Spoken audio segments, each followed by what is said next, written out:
Doctor साहब, मेरा बच्चा रोता बहुत ज़्यादा है। बाज़ दफ़ा इतना ज़ोर लगा के रोता है कि इसे चुप करवाना मुश्किल हो जाता है और मैं परेशान हो जाती हूँ कि पता नहीं क्या मसला है। मैं पहले भी इसे 2 डॉक्टरों से चेक करवा चुकी हूँ, दूध भी बदला है और अब कोलिक ड्रॉप्स भी पिला रही हूँ, लेकिन बच्चा अभी तक ठीक नहीं हो रहा। आप इसे अच्छा सा चेक करके बताएं कि क्या मसला है। जी हाँ, छोटे बच्चों के ज़्यादा रोने की वजह से माएँ इसी तरह परेशान होती हैं और अपने बच्चे की कंडीशन बयान कर रही होती हैं। मेरा नाम है डॉक्टर मुज़म्मिल अयूब और आज हम छोटे बच्चों के इसी बिहेवियर के बारे में कुछ बुनियादी बातें डिस्कस करेंगे और उसका हल निकालने की कोशिश भी करेंगे। आगे बढ़ने से पहले चैनल सब्सक्राइब कर लें और बेल नोटिफिकेशन ऑन कर लें ताकि इस तरह की मज़ीद वीडियोस आप तक बर वक्त पहुँचती रहें। मोहतरम वालिदैन, अगर एक छोटा बच्चा परेशान कुन हद तक रोना शुरू कर दे तो इसकी वजह का पता चलाना ज़रूरी होता है।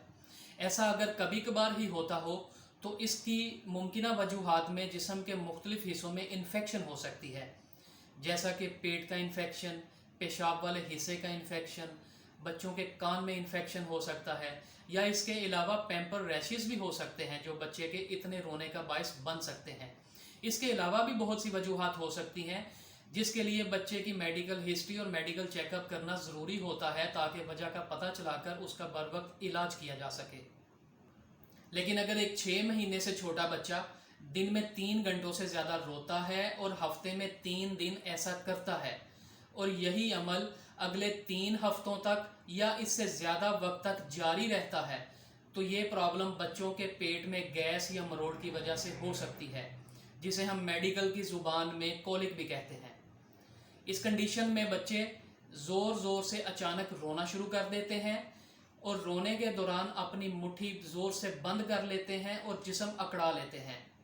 ये कंडीशन दिन के किसी भी वक्त में हो सकती है, लेकिन ऐसा शाम के वक्त ज़्यादा करते हैं। बच्चों के पेट में गैस, मरोड़ या कॉलिक का ये मसला पैदाइश के बाद दूसरे हफ्ते में शुरू होता है और ज़्यादातर बच्चों में चौथे या 5वें महीने के आखिर तक बिल्कुल ठीक हो जाता है। कॉलिक से मुतासरा बच्चा बज़ाहिर बिल्कुल सेहतमंद नज़र आता है और दूध भी ठीक पीता है। इसकी ग्रोथ भी अच्छी हो रही होती है और जिस्म के किसी हिस्से में किसी किस्म की कोई भी पेचीदगी पैदा नहीं होती। देखा गया है कि फार्मूला फीड लेने वाले बच्चे मदर फीड लेने वाले बच्चों के मुकाबले में ज़्यादा मुतासिर होते हैं। कॉलिक की असल वजह का तो अभी तक ठीक से तयन नहीं किया जा सका, लेकिन चंद मुमकिन वजूहात का जिक्र मैं कर देता हूँ, जिनमें सरफहरिस्त है निज़ाम हाजमा, जो कि अभी तक ठीक से मैच्योर नहीं हुआ। इसके अलावा रिफ्लक्स डिजीज़, लैक्टोज इंटॉलरेंस, बच्चे को ज़रूरत से ज़्यादा या कम दूध पिलाना या दूध पिलाने के बाद ठीक से डकार ना दिलाना शामिल है। अब जिक्र करते हैं इसके इलाज का।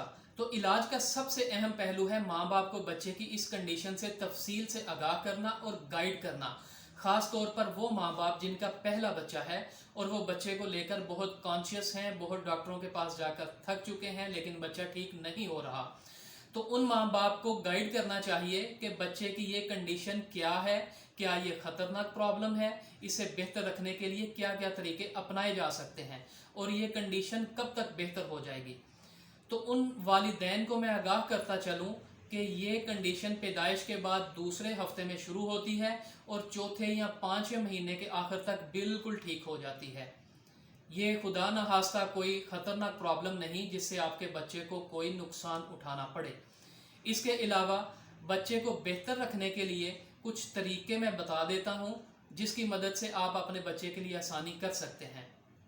बच्चे को बर वक्त दूध पिलाएं और दूध पिलाने के बाद बच्चे को अपने कंधे से लगा कर रखें और उसकी कमर पर हाथ फेरते जाएं ताकि डकार लेने में आसानी हो।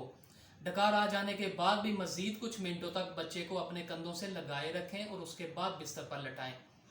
इसके अलावा कोशिश करें कि बच्चे को ज़्यादा से ज़्यादा मदर फीड ही मिले ताकि इस कंडीशन को जल्द बेहतर किया जा सके।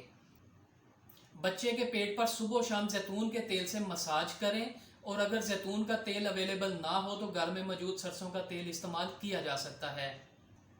बच्चे के पेट की एक्सरसाइज करवाएं, जिसका तरीका ये हो सकता है कि बच्चे को उसके बिस्तर पर लटा दें और उसकी टांगों को इस तरीके से बेंड करें कि घुटने बेंड होकर उसके पेट पर जा लगें। दोबारा बच्चे की टांग को सीधा कर दें और फिर बेंड कर कर घुटनों को उसके पेट से लगाएं। यही अमल मुसलसल कुछ मिनटों तक दोहराते रहें और दिन में 2 से 3 बार इस तरह की पेट की एक्सरसाइज ज़रूर करवाएं। अब मैं जिक्र करूंगा इसके मेडिकल ट्रीटमेंट के बारे में, जिसमें मुख्तलिफ़ किस्म के कोलिक ड्रॉप्स और प्रोबायोटिक्स भी अवेलेबल हैं। लेकिन इन सब चीज़ों का इस्तेमाल डॉक्टर की मुशावरत से करना चाहिए ताकि बच्चे को कोई साइड इफ़ेक्ट्स का सामना ना करना पड़े। आखिर में मैं जिक्र करना चाहूँगा एक अहम बात का कि बहुत से वालिदैन अपने बच्चे की इस कंडीशन से निपटने के लिए उन्हें खांसी वाले या एलर्जी वाले सिरप खुद से पिलाना शुरू कर देते हैं। चूँकि इस किस्म के सिरप में गनूदगी बहुत ज़्यादा होती है और बच्चा कंफर्टेबल होकर सो जाता है, तो ये खुद से ही पिलाना शुरू कर देते हैं। तो इन वालिदैन से रिक्वेस्ट करना चाहूँगा कि डॉक्टर की मुशावरत के बगैर इस किस्म के सिरप इस्तेमाल करना खुदा न खास्ता आपके बच्चे के लिए नुकसान का बायस भी बन सकता है। इसलिए खुद से इस तरह की अद्वियात का इस्तेमाल घर में ना करें। मुझे उम्मीद है कि आज की ये वीडियो आपको पसंद आई होगी। इस बारे में कोई भी आपके सवालात हो तो आप कमेंट सेक्शन में पूछ सकते हैं। अपने बच्चों की सेहत का बहुत सा ख्याल रखें। अल्लाह हाफिज़।